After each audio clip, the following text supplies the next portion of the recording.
Popcorn therapy. Popcorn therapy. Popcorn therapy. Popcorn therapy. Popcorn therapy. Popcorn therapy.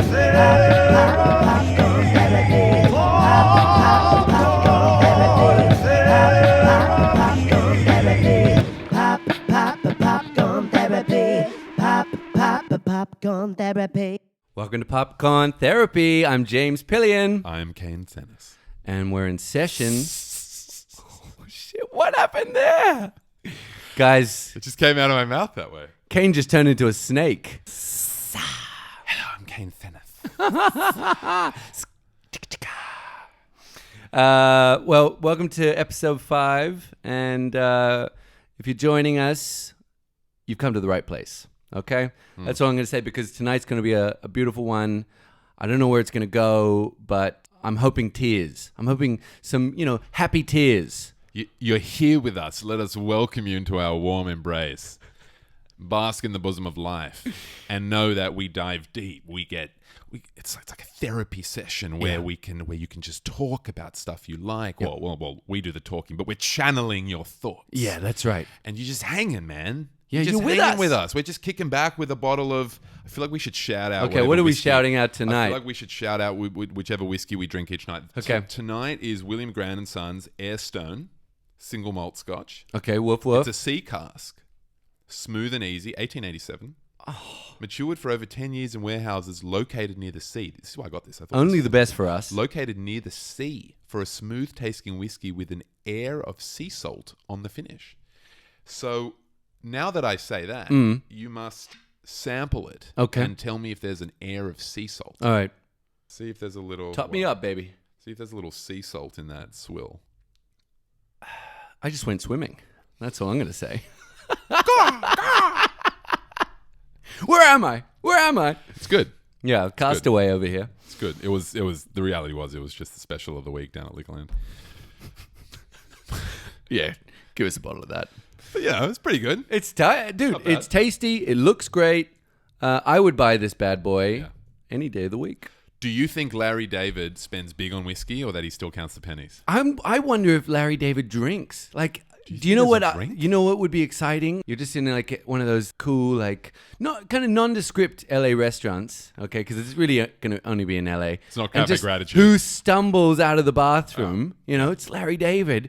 He's got sick all down his top. He's just like, he's really gone for it. He just did too many tequila shots at the bar. He spewed all over his shirt. And he spewed all over his shirt. And you're like, Larry, I didn't know you drank. Oh, wow. Dude, what if he was at Dan Tanner's and there was all like meats, like pasta Oh, sauce? my like God. It was like red all over his shirt. Yeah. Everyone was like, Larry David's been shot. And he's like, no, I just spewed up. I drank a little wine. Larry at Dan Marinara Tanner's, sauce. he's just got meatball sauce all down his top. Hey, Tony. What I got to do to get a new shirt here, Tony? I don't know why he sounds Italian. When did he become a soprano? What the fuck? Hey, Tony, say hello to my little friend. Hey, come down to the comedy store, say hello to my little friend. Hang on, just while we're on this topic, I don't like to go there, but we have to talk about the little orange man in the White House. Did you see his post today on Twitter? No, okay. Dude, he posted a scene from one of the new Curb Your Enthusiasm. So it's Larry driving one of those green BMWs, those tiny little guys, and he's driving this in LA. Like 1 Series. No, but like the little box. The E car. They're like curvy ones, the ones that look like. It's not nice. No, it's like it's the little. It's the ugly BMW. It's like if a car's like just gone through the cube, when they're trying to dispose. Oh, that's what it's like they're selling now. A smart car. Oh, I guess it's a smart car. Oh, BMW's selling smart cars. BMW has one of these electric smart cars. Anyway, so he's driving this little square down the road, and this like real like redneck biker is trying to get in his lane or whatever.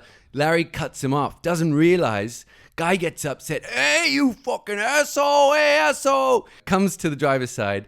Larry's freaking out, has to pull down the window and just throws on a Make America Great Again cap. And the guy's like, you know what? It's okay. Just next time, just look where you're going, buddy. And he drives up. He's taking the piss, but Trump thought... Trump's like, no. I think the headline was like, tough guys for Trump. Is he praising He's calling like the Larry- white redneck for saying like he has restraint, or is Larry the tough guy for pulling it out and showing this stranger? Actually, I don't even know.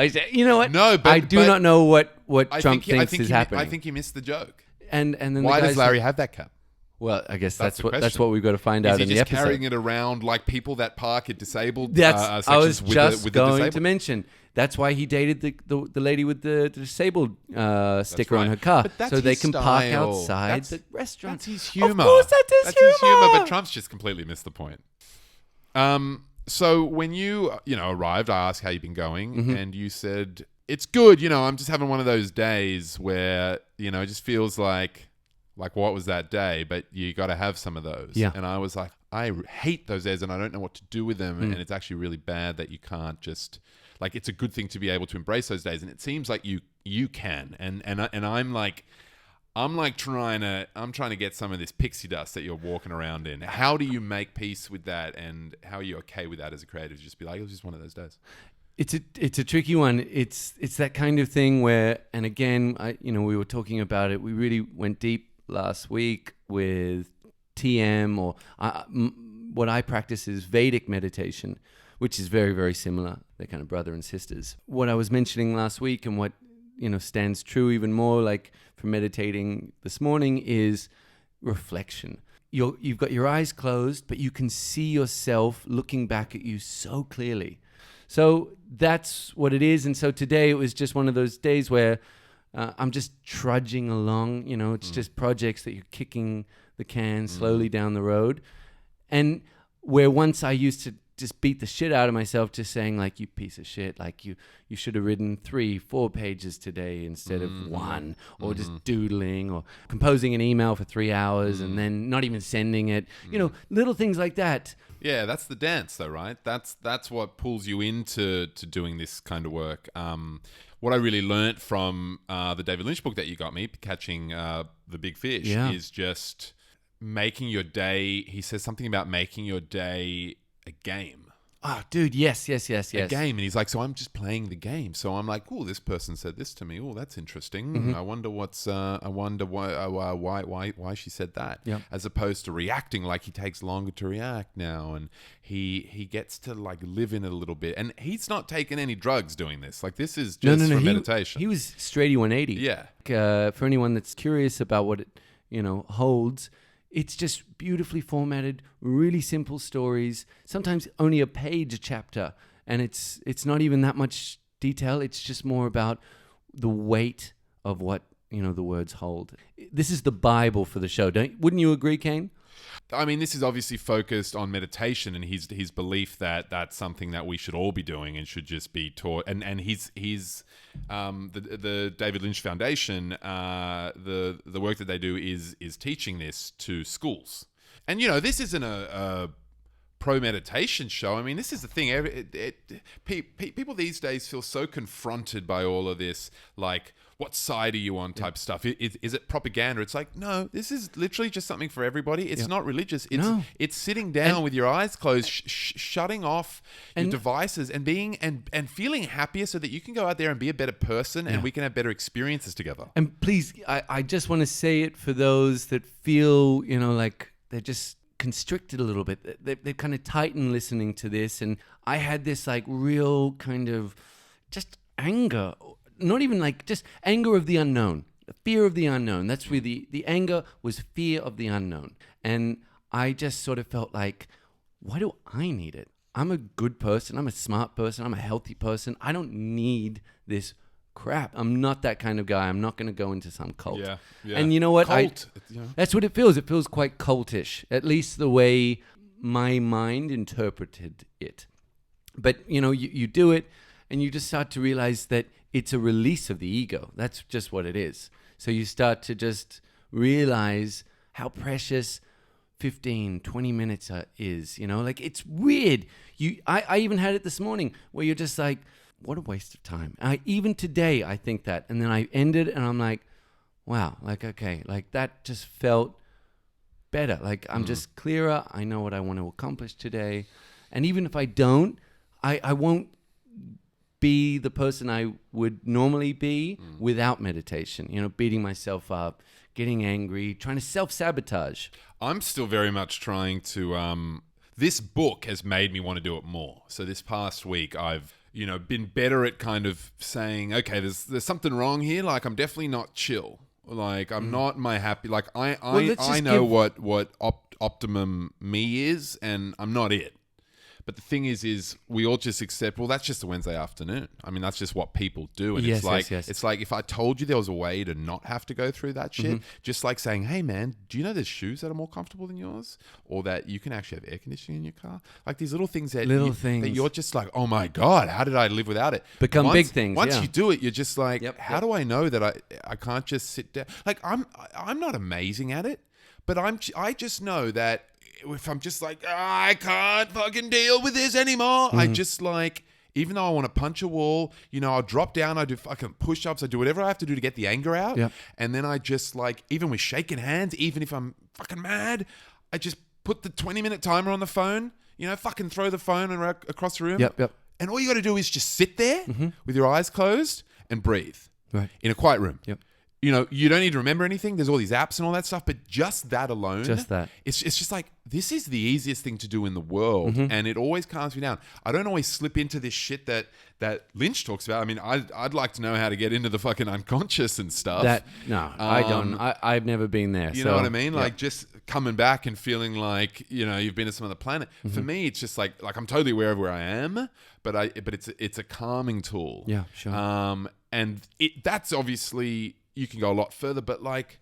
But it really hit me what you were saying about how you can turn every day into a game. Yeah, because I'm trying to find that. Well, I was just listening to this podcast this week, the Tim Ferriss podcast. I don't know if you've listened to it. No. He's a really fascinating entrepreneur, thinker. He's very reflective. He's, incredibly cogent. Like just hearing him, he's so articulate. But he was interviewing Brené Brown, who's a researcher.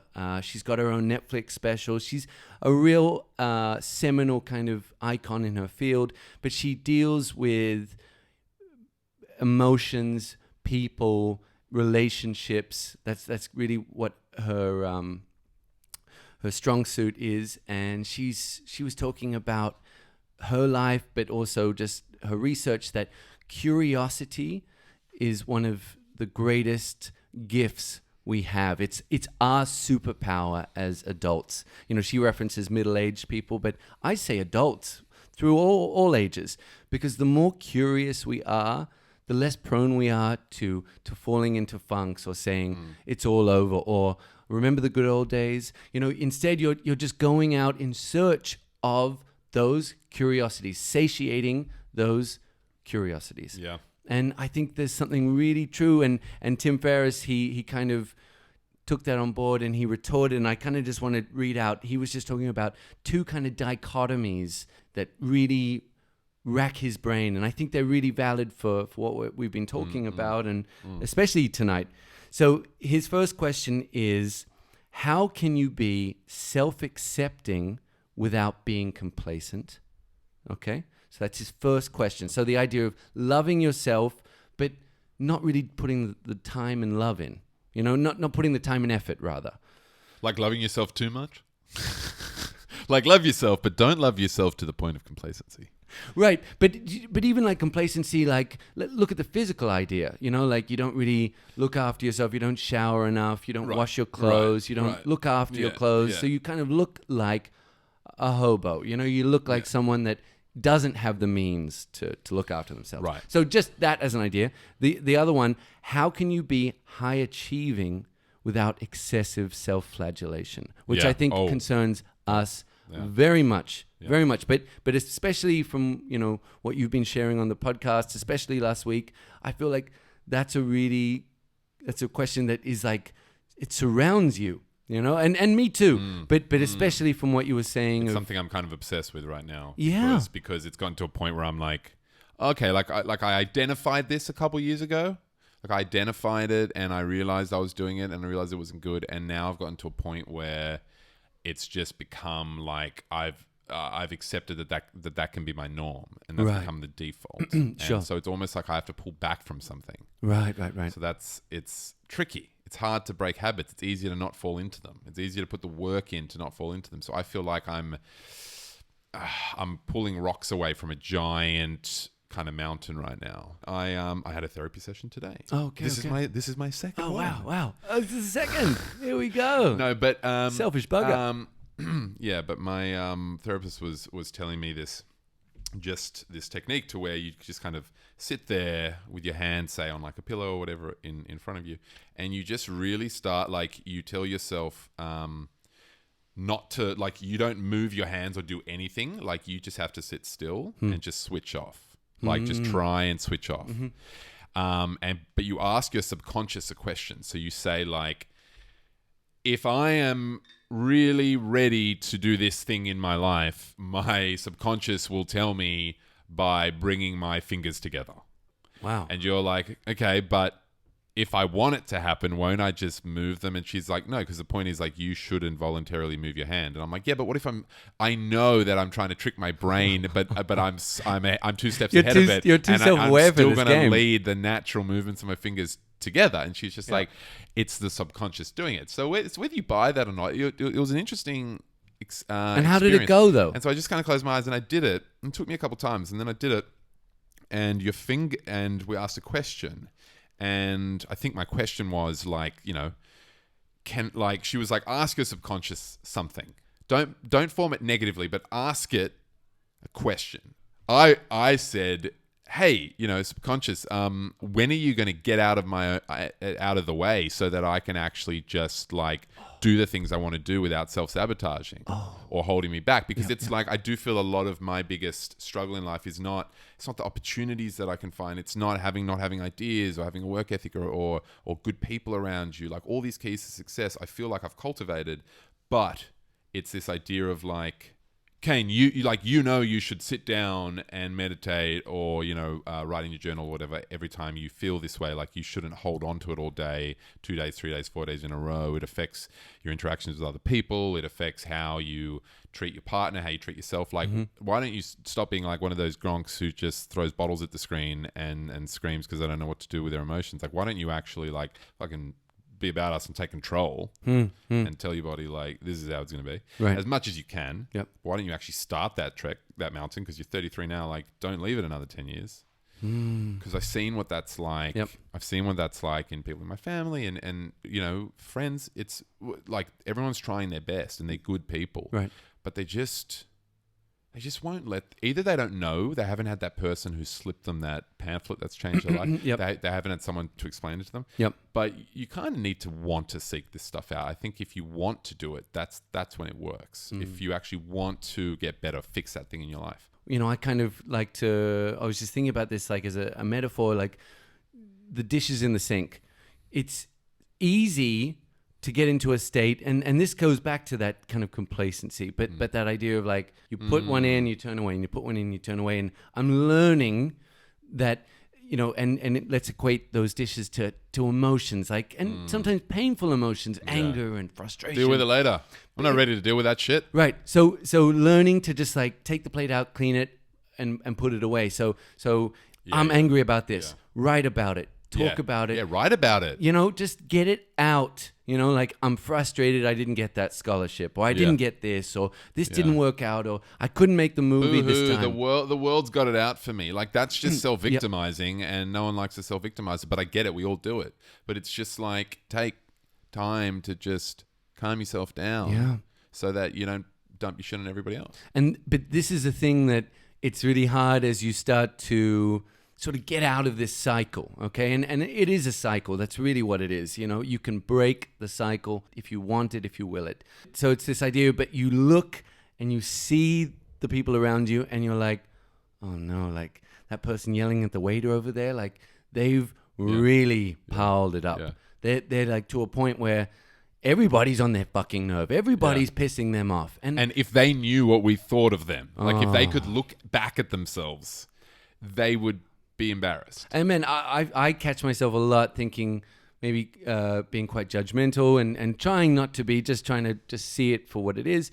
But yes, finding that I'm overly judgmental and then being like, dude, you used to do that. Yeah, You know, like, that's the thing. like- That's the thing. It's like when Like you getting upset at someone for like their opinion. Like I'd we've be all had like, road rage. You know what? That's a stupid opinion. You know, and Yeah. Yes. I'd attack it. Oh, dude, the amount of times I've let myself down in arguments with family members or friends where I've just freaking like shat the bed. But you know what? I came out and I was like, I shat the bed. Yeah. And I know I did. And how do I not do it next time? And maybe you'll fuck up next time again. But over time, over years, I hope, the hope would be that if the intention is there to actually get better at that interaction. You know, every time that you go into a new situation, it's having to cater to that audience and sort of shaping your personality to fit the mold. You know, especially if you're someone that just likes to to be, you know, loved, which is me. And We all want to be loved. don't we? All you need is love. Love. Love. Love is all you need. Love is all you need. Okay, so you know, I was thinking about the Oscars. You know, did you think they catered to the audience? Well, I can't believe that. I mean, if we're talking about the audience being the Academy, I can't believe that they voted in Parasite for Best Picture Twice. when it had already won Best International Film. Whoa. And director Bong Joon-Ho. Has that ever happened, actually? Did Life is Beautiful win both? Yes, he won for directing as well. Okay. Yeah. Okay.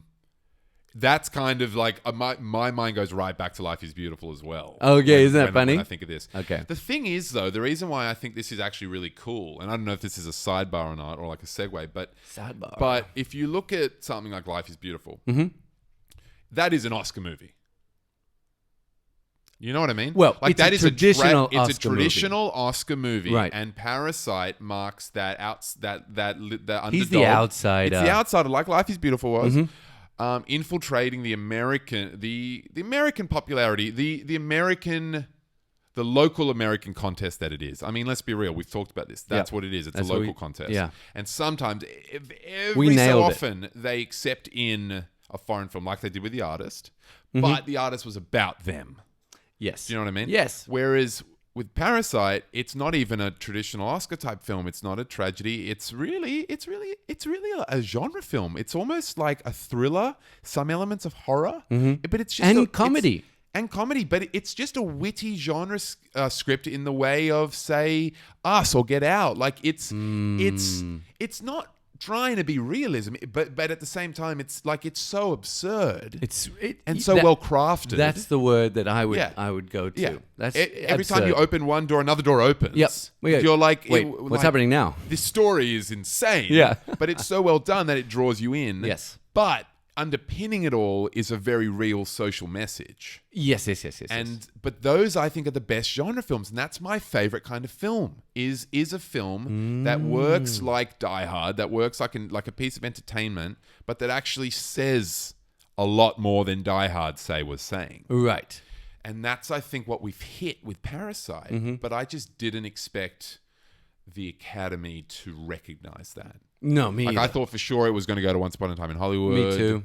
Even Or though 1917 became the front runner. I mean, and it should be noted for anyone that isn't culture freaks like us, but this is the first time a South Korean movie has ever been, 1, nominated, 2, won at the Academy Awards. So it is a momentous occasion, and it's really quite a beautiful thing that Parasite has achieved this landmark win.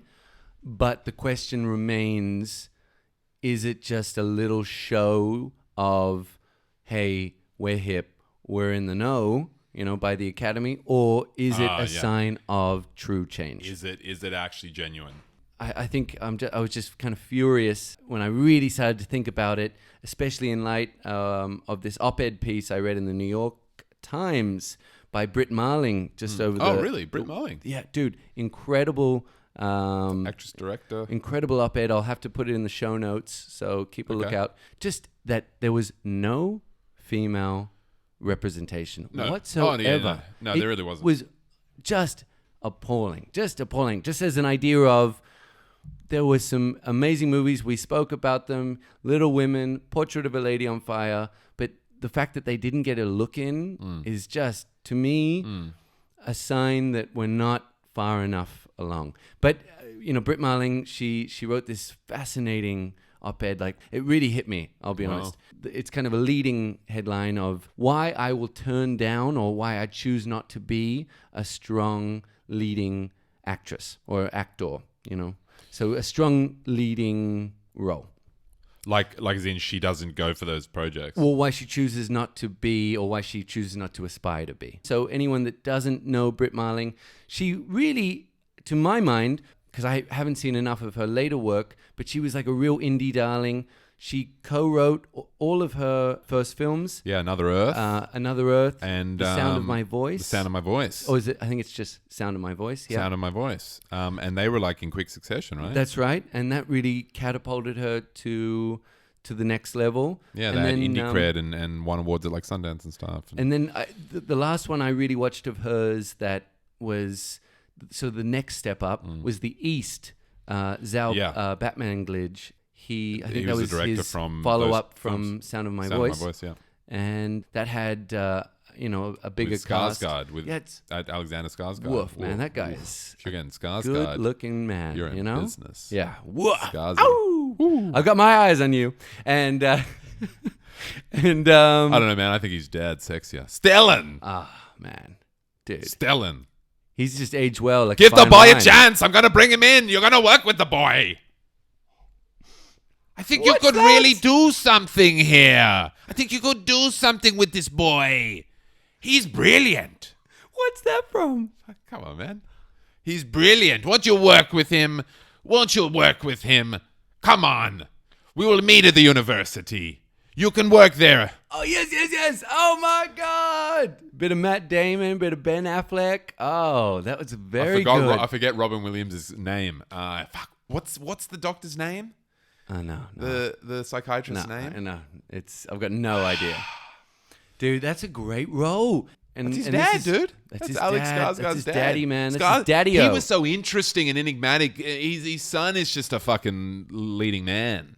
He's just a good-looking he's a leading man, good-looking isn't leading he? man. It's kind of like, for me, but he's a good actor. Yes, he's man, a very I was good just actor. about to say he's got chops. He's a good actor, and his man. younger brother, Yep. Bill Skarsgård, played Pennywise the clown in the new It films, and he's incredible in those movies. Whoa. So, he's under prosthetics and shit, but he's doing gnarly stuff, like Oh my drooling God. with his eyes popping, like licking his teeth. It's disgusting. But anyway, Skarsgård. But we're just going Brit back Marling. to... And we go down some holes. Brit Marling. Oh, we fell out. Yeah. You pulled me back up. We're back out, guys. We're out. We're okay. Putting some orange cones around that hole. Careful! There's a hole here. And Kane's already back down it. Yeah. Okay, so... Yeah, but yes, the Brit Marling, what she was really getting at is the idea that there are no roles that genuinely portray women. And she was talking about how even at the top, and I'm talking about, the Scarlett Johanssons, the Angelina Jolies, like the ones that take the cake, the top billing, even those roles are limited to the extent that they are modeled off the patriarchy. So this idea of, they're hot and they're like incredibly intelligent, but they kind of portray it through their body, they're just like badasses. They know how to break into things and hack things and kill people, and they're sexy. And it's this idea of, Who kills people? Wait. the strong, sexy, like leading woman. Oh, right. So the roles that Brit was offered after, like launching into the indie sort of stratosphere. Dude, what? But we've already had Ripley in the Alien films. We've had Sarah Connor. And I'm saying, and I agree Bring with that her. shit back. No, yes, but they are limited. It's the male gaze version of Yes, the badass they're woman. not, Yeah, they're not that's true what yeah. women. Yeah. Because and again, it's a tricky one saying this as a man, but I really understood what she was saying in that all of these ideas, even if they were written by a woman, they were written in the context of a patriarchal system. Yeah. So even the idea of storytelling, and Joseph Campbell, the originator of the hero's journey. So there was the seminal book in the late 40s. It inspired people like George Miller and Martin Scorsese. It was inspired, it's about this kind of circular journey of the hero. And Dan Harmon of Rick and Morty fame, he updated it for, with the story circle. It's a circular journey that every narrative goes through. Books, It's like the modern movies, day narrative. Otherwise, yes. That's how we're used to being fed our stories. Right. And essentially, just to wrap this up, Marling was talking about how that whole circular journey has such testosterone behind it, to the extent that it precludes women from joining the conversation in any capacity that is going to change the narrative for the viewer. So it's essentially saying women have to create their own mythology in order to grow and change the game. Yes, but I do maintain that if you go back and look at Alien, that is a patriarchal structure, right? Where the captain is a dude. Okay. Ripley, Sigourney Weaver, is second in command, but she answers to the dude. And she's beautiful. But she usurps the patriarchals because she suggests things that none of the guys listen to and that she's overridden by. Like, she's like, we can't bring him on the ship. It's a quarantine issue. But they don't listen to her, and then all the men die. So to me, I look at that and I go, they should have listened to Ripley. She's smarter than all of them, and she was operating in a patriarchal structure. Yeah. But she was like, bye-bye. The patriarchal structure blew up in space while she was on the escape pod. The whole fucking ship blows up. Okay, but do you know what I mean? But I have to stop you and say that it was a feminist film. Wow, that's one way to look at it. Now, I love Ripley. I think she's a really strong character, but her choices, to my mind, at least the underlying sort of decisions behind the choices, is patriarchal. She's a badass. She's strong-willed. She's not. But she's not the gun-toting. Not the first one. In the first one, she doesn't she's No, I'm clever. not talking about she's a she's a killer. She's tough or whatever. No, I'm just saying she gives it as good as she gets it, and I feel like that's such a patriarchal idea of pushing back. But not in the first Alien. Alien 4, they bring her back as a fucking clone, and she's wielding a machine gun. I even remember in the first one, she's tough. She's tough, but she's not it felt to me like a real one of the rare representations of women that don't either have to be the sexy one or the intelligent one that, Heaven, or the Wonder Woman. She doesn't do anything in Alien that's really involves any insane, she's pretty scared. The thing is that was the 70s, and it's almost why don't we look to that more often, at least in genre films? Why did we, after that, we still went through all the slasher films where women are the victims? Man, change takes time, and I've really thought about this. You see instances, rare instances, and they might sort of become more repetitious as time goes on. But you see rare glimpses of people standing up and fighting for something. We spoke about Dalton Trumbo with socialism. Yeah. Even today, I'm sure Dalton would be really quite upset, apart from Obamacare, with the state of America and where it is with its lack of socialism. But, of just helping your fellow man. I love history. I've spent a lot of time in my life, just burying my head in books and just trying to figure out how do we get to this place in time. And I've realized, and guys, if you don't know it now, this is going to blow your mind. We live in the best time ever. That's what I think. On Earth. And I'm talking about across the board. But the planet's dying. How can it be the best time? Well, for example. And again, okay, so this is actually a really good point, because this is the duality of life, that whatever good is you're feeling, there's some sense of bad, oh my God, I just won an Oscar for my movie, but I've just lost my relationship with my wife because I've just been giving this movie everything. Yeah. And You can't my get wife nothing. You can't get highs without lows. I really do believe, and listen to anyone of any value, and they'll say it. So you really have to learn the delicate art of balance. But just this idea of where were we? What were we talking about? Oh, whoa! You were going somewhere. No, this idea of Well, we were talking about. Yes. So, but yes, we live in the best time because we have the ability, if we put it to the top of the list, to live the best lives. We have so much agency that we never once had. Yeah. And it's a even playground something out as there. simple as like, I'm hungry. Yeah. You can get a packet of chips. You can get some Uber Eats. You can get some Uber Eats. You don't even have to get off the Well, couch. I think we're largely talking here about us in the privileged Western world. Yes. Right. That's all we can speak to, just because again, that's. Well, that's what I was trying to say before I kind of lost where I was going. There is a lot of sadness still in this world, and there will always be. Yeah. I'm sorry, there's always going to be people that don't have it as good as us, but we have the privilege. It's our God-given right, I believe, to see that and to seize the day. Yeah. Knowing that we've got it better than other people. So why not put the time in? Why not work hard to get better? To fix whatever it is in our life that's holding us back from being who we want to be. Hashtag Mamba mentality. That's the Black Mamba right there.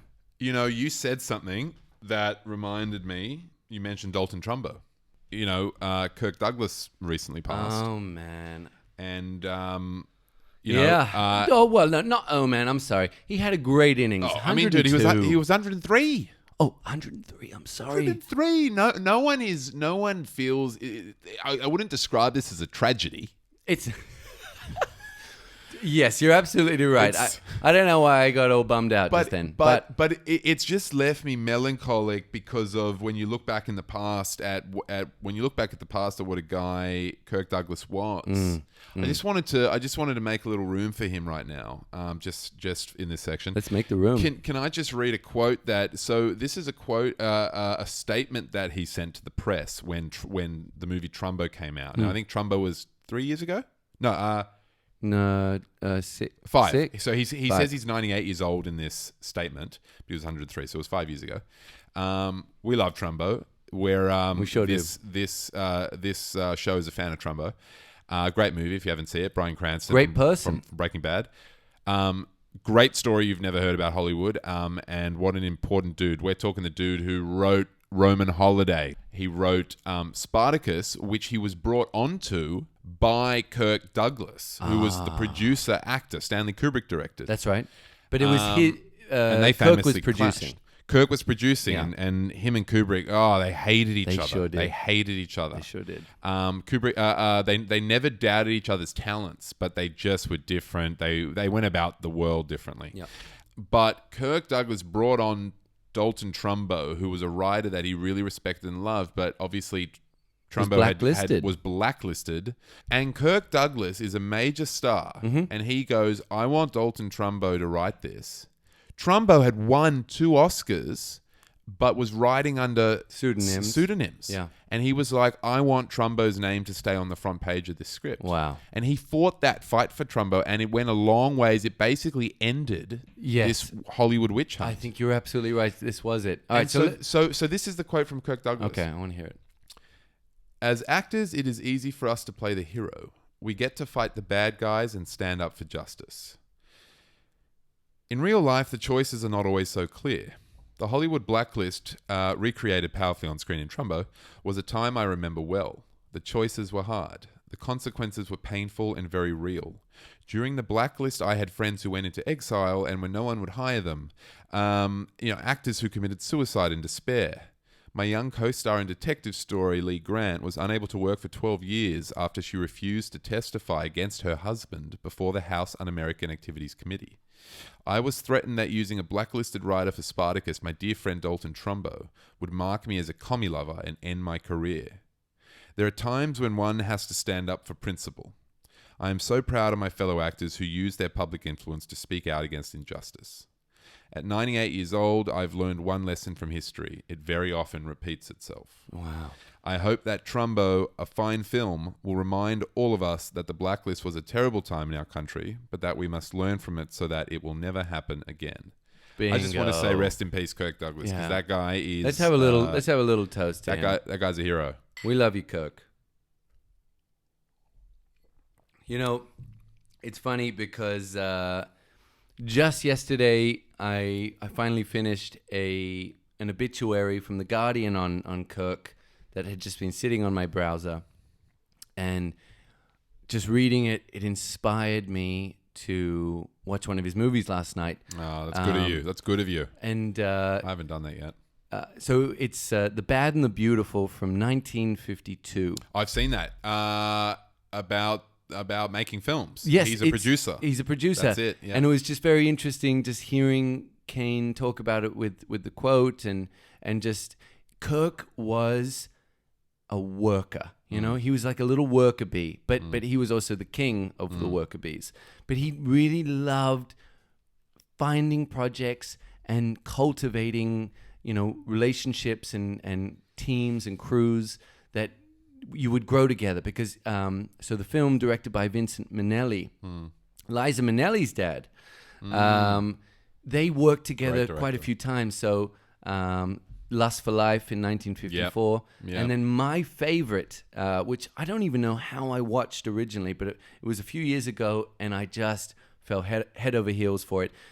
2 Weeks in Another Town from 1962. I don't think I've seen that. It kind of clashes for me of loves because it's set in Rome. Oh, yeah. And it's, early 60s Rome. And again, like Bad and the Beautiful, it's kind of the camera's reflected on Hollywood. So it's about a kind of a washed up actor or director who is looking for a second chance, gets it in Rome. He just brings so much truth to this role where I would love watching him. And I didn't really give a shit about the movie. The movie's great, but it's not amazing. But he makes it interesting. He keeps me there. Kirk, as much as and there's no need to compare, I love Michael Douglas, but he's not a shade on his father. His father had something else. Well, that's not fair to compare them. I'm not going to throw shade them. because I do think Michael is Gordon Gekko. He's brought something, man. Gordon Gekko. But imagine Kirk playing Gordon Gekko. Very interesting. I think Michael is almost better at Gekko because he's like a little slimier. He's like exactly. Yeah. I do think Michael brought something, and again, he was molded from 60s, 70s, but he became like an 80s, 90s icon to me. Like he was just like that. He was just that guy. Do you think? Do you think when Trump masturbates that he's looking at posters of Wall Street? Do you think he's got like where guys had posters of like Pamela Anderson in their boat sheds? That's one stained poster. That's what I'm going to tell you. Yeah, he's just like, Gekko! Dude, Oliver Stone. It's probably one of my favorite Oliver Stone movies, man. That is incredible. I mean, tell me a better Oliver Stone movie. I'll wait. Look, I'm a big Born on the 4th of July fan. Oh, me too. I've got a real soft spot for that movie. I think Tom should have won. I think Tom should have won his Oscar that year. You watch that film and you're like, how did Tom Cruise not win this? And then you know what I mean? Like he's falling down sand dunes in a wheelchair and shit, and he's having like fights with Willem Dafoe. Like it's fucking insane. It's insane. Oh my God. That movie's crazy. Quick shout out to Michael Douglas because we are fans of Michael Douglas. Michael, listen. I'm not saying I don't like you, bro. I'm a big Fatal Attraction fan. Dude, Fatal Attraction. I think you are perfect. Kirk would have been too obvious in that film. You fucked would have me been too up square-jawed. in Fatal Attraction, But this Mike. is the thing. I think what I'm trying to say is Michael Douglas feels a little more like a real person, like the everyman, whereas his father felt like a lion. Right. And that's what I'm saying is different. But I guess the question is there a place for lions in the last 30, 40, 50 years? He's an OG. Like I don't think John Wayne would have had a career in the 80s, Like, can you imagine this, like, swashbuckling big boy, in like... But John Wayne had a career in the 80s. He was Schwarzenegger. He was Stallone. No, but I'm saying John Wayne, the actor, could you transplant him and find a place for him in Hollywood? Today, 20 years ago, 30 years ago? Well, I mean, he'd need to get a little bit more woke. if he was going to have a career in Wake modern up, Hollywood. John. But let's just say he was introduced to a good PR team, right? If this is like John Wayne level fame today, he would just need to like shape up. He'd need to be like Travolta and reinvent his career and distance himself from Scientology. He'd probably have like a vegan like burger patty, business. He might even be like a multimillionaire, like just from that. Yeah.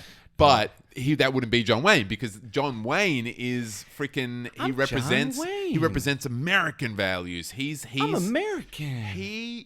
Is he Donald Trump's favorite Keep movie it star? weird, Austin. Yeah, he's got to be. No, he's got to be Trump's favorite movie actor of all time. Yeah, probably. Wow, who would that be today? I don't know. Tim Allen. Tim Allen. What the fuck's wrong with you, Kane? Tim Allen's a Trump supporter. I see. Look, I don't know. That I guess that was Harrison Ford. They mutate and they become more nuanced. This is right? me on the bus again. This old, I'm like hunched over and I'm like, who's gonna replace Harrison Ford? Who is that today? Go 5, 4, 3, 2, 1. I've got nothing. I think it's Adam Driver. I think John Wayne has mutated into Adam Driver. No, we were talking about Harrison Ford. I just mentioned Harrison Ford. But I said, who's that today? Who's that today? Yeah, I don't know. Well, I think it's Adam Driver. Oh, you just said John Wayne. No. You said Adam Driver's the new John Wayne. Adam Driver. Yes, no, but Harrison Ford is a mutation, a step up from John Ford. Like, I'm saying, John Wayne. Did John Wayne mutate into Harrison Ford in the 80s and 90s? 80s. And then did Harrison Ford mutate into Adam Driver today? Wow. Or is it Ryan Gosling? Man, Harrison's never really opened up the way that Ryan Gosling's opened up in movies. Not Ryan Gosling, but... even like in The Nice Guys. Like, Adam Driver that's was him. my first pick. Man, he's like up against Russell Crowe in The Nice Guys. Yeah. Like Russell Crowe's Gosling's man. Yeah, Gosling's a sensitive. Well, then that's the thing. Then John Wayne would be closer to something like a Russell Crowe. Maybe like a Russell Crowe. But Russell Crowe's never been famous for being a certain role. But I guess Gladiator. He's famous for being a tough guy. Yeah. Man, That's who John Wayne would be. LA Confidential. He was in a Western. He was in 310 of Yuma. That's a John Wayne role. Dude. That's a John Wayne role. Okay, today. guys, you've heard it here first. Russell Crowe is the new John Wayne. Boom. Okay, you're welcome. Anyway, Cam, I just noticed the sand timer. That's probably Man, it. I think we're going to have to wrap it up. Time's up. Sorry, what? Where am I? I was just having an existential break. We'll continue that existential breakthrough next week, Mr. Pillion. Thank you very much. Don't forget. Make another appointment with the secretary on the way out. Yeah. We're going to get that buzzer, man. We need a buzzer. Time's up! Get the fuck out of my office! Fuck out my office! Next! That's therapy for the week. That's right. Man, this has been another good therapy chat. We hope any of you cinema freaks out there weren't disappointed. I think we got into some nice chat. Not too much Oscar. No, we went all over for sure. We did go all over. I feel like I got to look at my flyer miles, man. We've gone all over. I don't even know what we covered. We got like a worldwide ticket. We just traveled the world. Like it, man. That's what our convos are like, when we just kick back and we just talk. Exactly. And, exactly. I don't really care to trace it. No. Where. Well, anyway, thanks for joining. If you just happened upon us, you can find us at Popcorn Therapy Podcast on Instagram or popcorntherapythepodcast.com. Stay safe. Kane is going to the city of angels for a couple of weeks, huh? Dude, I'm going to Lakers game. Oh, and I'm going to be there. I'm going to be there for the Kobe tribute on the 24th. Oh my God! I don't know if I got to see if I can get into that thing, but I'll definitely be outside the stadium with my jersey on. Oh, dude! Yeah, it's going to be great. But anyway, I'll be back end of Feb, and we can get the show back on the road. Yeah. So until next time.